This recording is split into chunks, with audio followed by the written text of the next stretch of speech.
Our next speaker to take us up to morning tea, a man who has worked designing offensive counter-defence for organisations as diverse as defence departments, national intelligence agencies, hospitals and schools. His good friends call him Dr.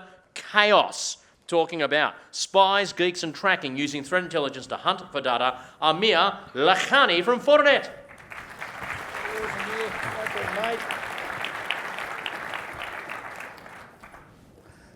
Excellent. How's everyone doing today? Hi. So really appreciate the invite. I flew all the way here from Dallas, Texas to speak to you guys about spies, geeks, and tracking. So before I get started, let me just introduce myself. My name's actually Aamir. Just ignore everything you know about spelling and grammar. Everyone makes that mistake. That's okay. I'm a hacker by trade. That's what I do. I actually hack things for a living. I started my career off as a penetration tester, as an offensive security specialist, hacking. Since then, I've written a few books on hacking. I've been involved in a number of different open source projects. All my books, if you buy them, they actually all go to charity. They go to Hackers for Charity. I know we're all security guys in here, and you'll probably just download my books off BitTorrent. That's what normally happens. That's okay, I guess. So I say I'm a hacker by trade. I actually have a really interesting family history. I'm actually related to a prince, and I'm actually related to a real-life pirate as well. I'm related to the pirate Barbossa, believe it or not. So a real-life blood relative, and I always say I'm a ninja in training. Honestly, I'm here to answer the same question I think all of you are here to answer. How would a ninja pirate hacker look like? I know it's not going well so far. That's okay. I'm working on it. I'm going to hit the gym. All right. I think what I'm really proud of, guys, is if you don't recognize me, I did win Times Person of the Year in 2006. I was actually on the cover of that magazine. Here it is. Really, really proud of that. So appreciate that if you guys recognize me. Now, before I get started, I had an opportunity a few years ago to talk to the former director of the FBI, Robin Mueller. And he said there's two types of people out there, those that have been hacked and those that will be hacked. I actually told him I actually think there's two types of people out there, those that have been hacked and really those that have been hacked and just don't know it yet. Now, if you think about it, like when I do breach investigations, I'm not normally a speaker. I actually go out and do investigations and help our customers with breaches. And when I do that, I usually find most attackers are in networks for about 200 days. At least that's the average I saw in the last 15 breaches or so that I saw in the investigations that I did. Now, if you think about an attacker in your house for 200 days while you're sleeping, eating, breathing, that's insane, but that's what's going on in the real world. Our data is very insecure. I always hear about like all these numbers people throw out about data, but I wanted to see how insecure data really was. I decided to purchase some as a project, just as a pet project. Now at Fortinet, we do all these different projects as reverse engineering, at looking at malware, looking at attack campaigns. And that's great, but I wanted to see how much I could hack without doing any hacking at all. I just wanted to buy old hardware and see all the data that we leave behind in our lives that we don't really think about. I always heard about people buying old hardware, I heard about talks, but I never really knew anyone that did it, so I was like, let me do it and see what happens. And here's the story.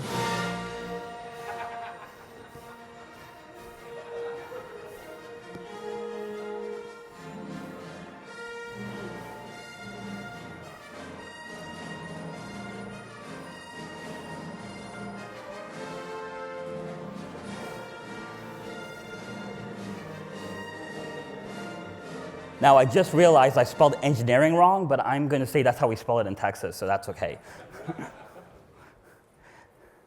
As a pet project, what I ended up doing was I ended up wanting to see what kind of data we left behind. So I decided to buy about 10 hard drives and about 4 mobile phones.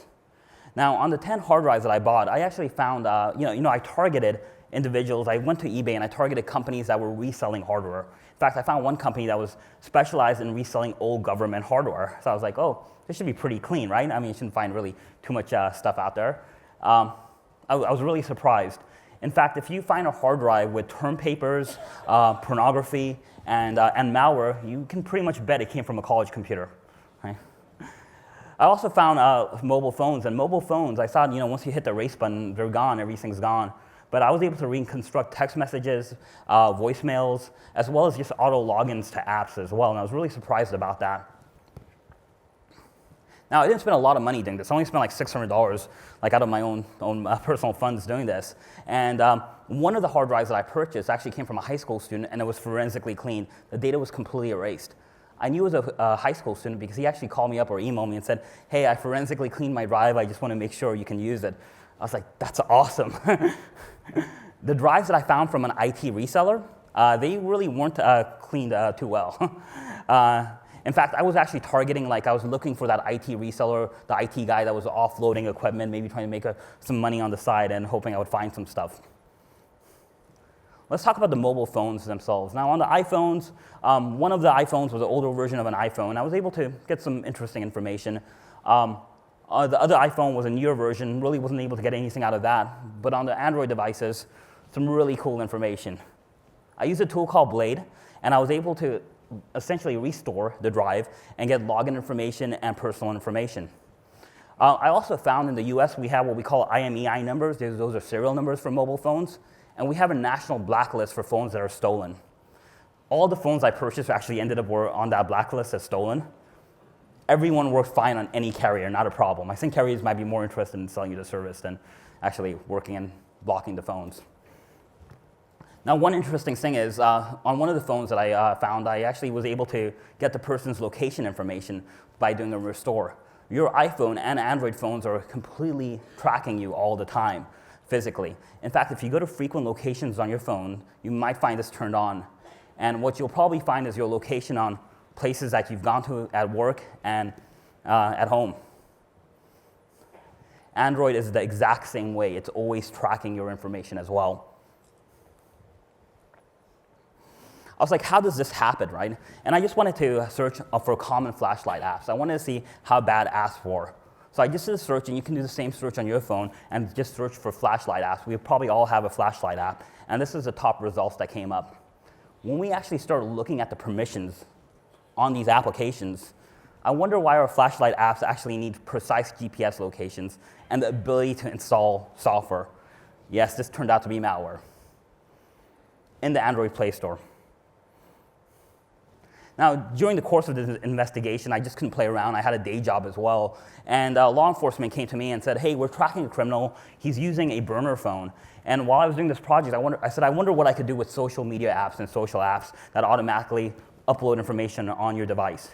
So all I had was a phone number, and I decided to put that in my contacts.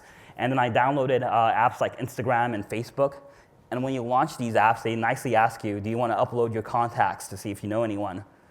I said yes, and of course I found the person's profile on the burner phone. In fact, you can go to Facebook and say, I lost my password, put in a phone number if someone's phone number is associated with that, and you get their profile information. The person doesn't get any notification or anything because you're not resetting the password, but you do see their picture and their profile.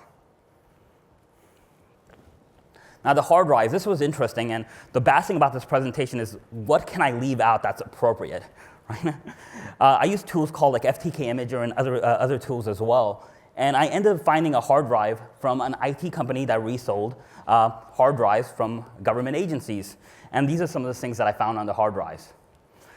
Someone's social security number, driver's licenses, tax information, of course, internet history. Just imagine if your internet history got out there, this may be more, yours may be more embarrassing. And of course, if you look at their directory listings, a lot of interesting information like login information, affiliate information, and yes, she even had the greatest lesbian movies ever made, right, as a CSV file. If anyone wants that, I will be around afterwards in our booth. I have a copy of that. Movies, yeah. Though that was only the CSV file, not too many movies on there. What I also found is like applications these days like that we download on our phones. And PhotoBucket was a good example. If you have PhotoBucket and you download that on your phone, it automatically uploads all your recent photos that you take from your camera roll publicly. If you do a Google search to PhotoBucket recent uploads, you will see everyone's recent uploads. And you'll quickly spot out some people didn't intend to have their uploads automatically uploaded. And PhotoBucket is just one example. There's other examples out there as well. I did contact PhotoBucket, ask them to change this, as well as some other sites as well. But you can still go to PhotoBucket, and you'll learn your techniques. You'll learn how to click on someone's profile and tab open, because if you go back, you'll be at the beginning of the profile. So you'll waste a lot of time. Let's just say if you start doing this, your life is over. You're going to spend a lot of weekends just going through people's profiles. Now, before you ask if I saw something on PhotoBucket uploaded that wasn't intended to be there, yes, I did. Anything you can think of, I found, including people taking showers with horse heads on them. It was like weird stuff, right? There are things I will never be able to unsee in my life doing this, and it's awful. For example, if you grow drugs, apparently it's very popular to take pictures of your weed. You have to do that. This guy actually took a lot of pictures of his weed. And of course, he was really proud of it, so he took pictures of his money that he was making from all his weed as well. I was like, man, who does this? But I didn't have to guess, because he did take a picture of his welfare check, his government employee check, right? With his name, address, and everything else on him. My buddy in law enforcement was like, this is very interesting. Can I get a copy of those pictures? A few days later, I did not see his profile on PhotoBucket anymore. Now, here's some other examples that I found. I found people taking pictures of their money, right? Pictures of money and beer, and pictures of baby money and beer sometimes. I was like, what's going on? I wasn't too sure. I had to actually call law enforcement, but I started noticing a theme over several weekends. And this theme that I noticed was on Friday nights, I saw people taking pictures of money, I think, before they were going out. Saturday mornings, money and beer. And Sunday, money, beer, and babies. And it actually happened on multiple profiles, like 20, 30 profiles. So not really too sure what was going on there. Now, ever since banking applications became popular, we're all taking pictures of our checks and of our credit cards. And there's so many pictures I found of people's credit cards, right? Just taking pictures. And I was able to get the full number on them. Now, what else do I need? I just can't use the numbers. A lot of times I need the back of the card as well. Luckily, they took pictures of the back of the card, right? That's great. So now I can go shopping, right? I got the front of the card, the back of the card. I need the address. Luckily, almost everyone had their address in their profiles as well. So, time to go shopping, right? I like this slide because it pretty much has it all, right? I mean, this guy took, and there were multiple pictures of people taking pictures of their money, beer, tax forms. I did blur this slide out because you really could see all his information out there. But there was so many examples of this. It almost got nuts. I was like, okay, I got to stop here. Now, I will tell you, next example is probably the wrong way to get a date, all right? Because I found one person online, and she had a picture that said, "Don't judge me." And it was kind of hard not to judge her because she was actually a really famous actress, a Hollywood actress. And she also had all her tax returns online as well. So I was like, man, I got to do something for this. So I actually found her on Facebook. I made friends with her on Facebook, and I was like, hey, I know you. I know all your information. Don't worry, it's okay. I'm a security researcher. I've been on CNN, right? I know OJ's been on CNN, but that's okay. I'm not a killer or anything. You can trust me, right?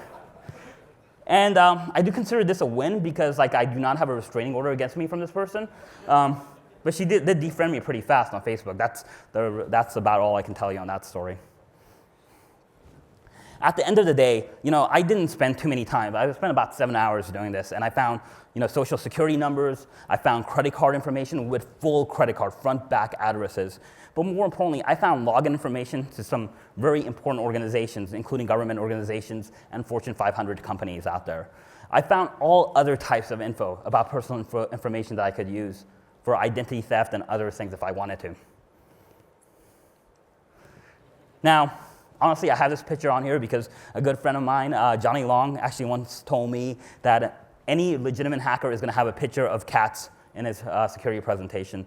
So I have a picture of my cat. That's my quota for my cat presentation. But the other thing I wanted to do is, when I'm talking about simple hacking, I always I always hear about people scanning the internet. Guys like H.D. Moore and guys like just scanning the internet. I was like, I wonder what I can find just scanning the internet. Let's not even scan the internet. Let's just scan my neighborhood. This IP address range you see is my neighborhood, or was my neighborhood. And I just use an anonymous FTP scanner just to look for open FTP. What I was surprised about is a lot of home routers, when you plug in a USB hard drive, they automatically open up an anonymous FTP server and make it available to the internet. Some of them only do that when you download their mobile app. Other ones do it in other reasons as well. But I was able to just scan anonymous FTP, and I found a whole bunch of cool things.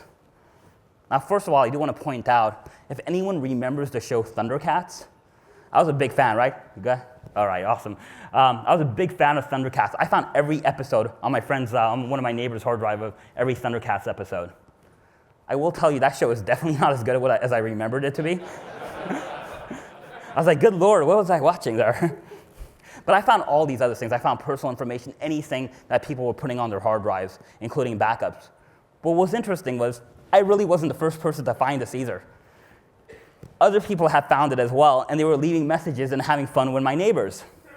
For example, I found one neighbor who had all his movies deleted from his personal hard drive and a note left for him saying, "We deleted your movies because of the Copyright Act." I was like, wow, that's some good hackers, some nice people out there, right? But it didn't beat this guy, who actually went to the trouble of writing a legitimate-looking letter with the correct IP address, the correct path, and everything else, saying that he's deleting one of my neighbor's files based on Homeland Security, based on his authority on Homeland Security, right? Imagine walking up to your hard drive and seeing everything deleted and saying that because of the Patriot Act, the US government is deleting all your files. Grandma would definitely be a little scared. Now, I always look at this, and my colleagues, when I said I wanted to talk about this, they're like, that's great, Aamir. Fortinet is an enterprise security company. What the heck does this have to do with enterprise security? Well, it's everything, because a lot of times when we see security breaches, it's not the sophisticated breaches that get us. Those are hard to defend. We know those are really hard to defend, but it's just the little breaches, the things that we need to do every day. Now, I'm not going to do a vendor talk. I know this is a sponsored talk, but it's all about the information that you have and how active you are in looking at that information. And that's what we try and do, right? We try and spread that information and try and make you aware of that information. Now, I can talk to you in detail if you come to our booth about how I was able to find criminal organizations and other zero-day attacks and new malware on these hard drives that we had never found before. That was the kind of cool things. But I always say it's all about visibility. And the example I give, and it really doesn't matter what vendor you're using or who you're using, right? It's all about visibility and what you can do with that visibility. In 1666, Isaac Newton invented the prism. And he was the first one that found out that light, visible light, sunlight was more than just white light. It was made up of multiple colors. And it was the first time we knew that. But it wasn't until the 1800s, until Joseph van Fraunhofer, always get that name mixed up, invented the spectroscope. And the spectroscope was the first time we found out that light had application. It had action. That light could be separated and it could be used for devices like MRIs and X-rays. We always say without action, without visibility, you have to have action. Intelligence and action has to go together. So, now I only got a couple of minutes left, but I just do want to point out one thing, especially from being from Texas and being from the US. I do have to just apologize to you guys. I'm really sorry. It wasn't my fault. It started off as a joke. We all thought it was a joke. Turns out it wasn't, right? But since I'm up here, I might as well apologize for a few other things, right? Kanye, right? And reality TV. You know you love it, right? I've seen some of those Aussie shows, but I do apologize for that as well. All right, thank you. I really appreciate your time. Great stuff, Aamir. Couple of quick questions, Aamir. Who was your favourite Thundercat? Lino, man. You have to always wanted to be that little kid that grew up really strong and buff, and I think I'm almost there. Chitara was hot. Anyway, you spoke mainly about personal data and devices there. Does it have straight up applications to the larger scale corporate world, that sort of stuff as well? Absolutely. So what we're finding is that the personal data, that's where people kind of notice when data is missing. I always say, the example that I give about corporate security is Target, and I used this example with a few people last night. Target in the U.S. was the first time we had a major organization that was breached with a credit card breach. Now, my mom had never been breached with a credit card, and she got a letter in the mail saying, hey, my credit card is stolen. I need a new credit card. She's like, I never want to shop at Target again. I just don't want to do it. And I always used to tell Mom, you don't have to worry about Target. They probably have better corporate security now than anyone else, right? But I always tell people you don't want to argue with Mom. Especially if you're Indian, you do not argue with Mom. You just don't do it, right? Or she'll like pull your ear, right? But we started noticing Target as a corporation, as an organization, their reputation started decreasing. Their sales started decreasing. They're doing a lot better now. But when data is personal and you do relate data to personal, then it's a lot easier for me to talk to enterprises and CEOs and CISOs around why this data may affect them and their business and their enterprise. Give him a big round of applause, Dr. Chaos, Aamir Lakhani. Thank you. Well done, Aamir. Thanks. Wonderful. Excellent. Wonderful stuff. Okay, that breaks us now for morning tea, after which we're going to have parallel streams. We do come back for one big common keynote in the afternoon. We'll see you all for that. Another round of applause, please, for Aamir and Darren. Great way to kick off the morning.